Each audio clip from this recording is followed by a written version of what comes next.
សួស្តីបាទថ្ងៃនេះចូលការតាមសាជាថ្មីលេងខ្នាតធំជាមួយនឹងកាមេរ៉ា IP cam ជាង20គ្រាប់ហើយជាមួយនឹង speaker Hikvision មកជាមួយដែរនេះយើងកំពុងតែធ្វើការជាមួយនឹងក្រុមការងារនៅក្នុងការដ្ឋានផ្ទាល់សំឡេងច្បាស់ល្អធ្ងន់បាទ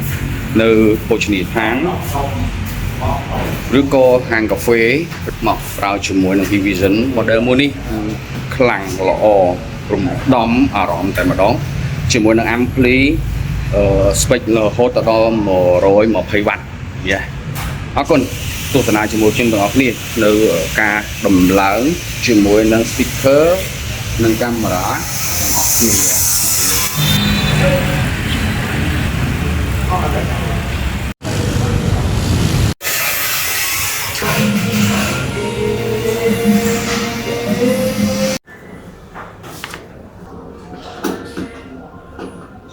ឡើង ampli Hikvision មួយ speaker 6 វ៉ាត់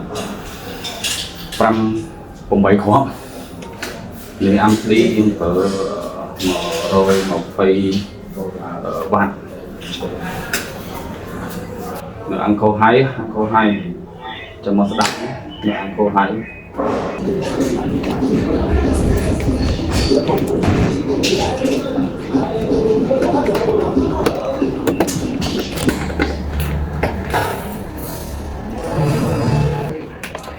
power ampli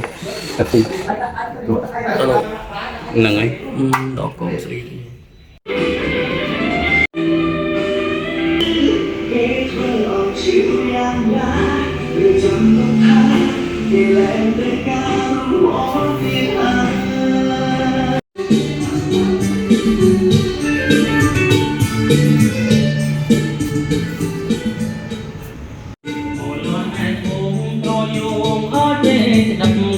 mong bóng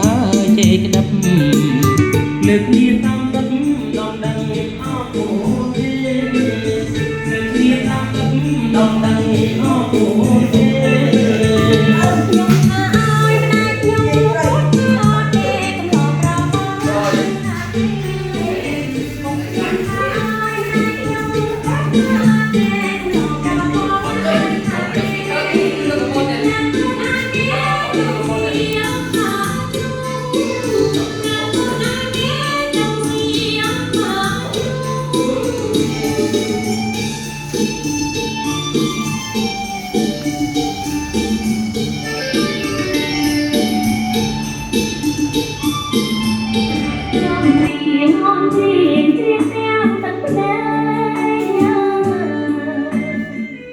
អង្គរៈភ្នែកទឹករបស់លោកអ្នក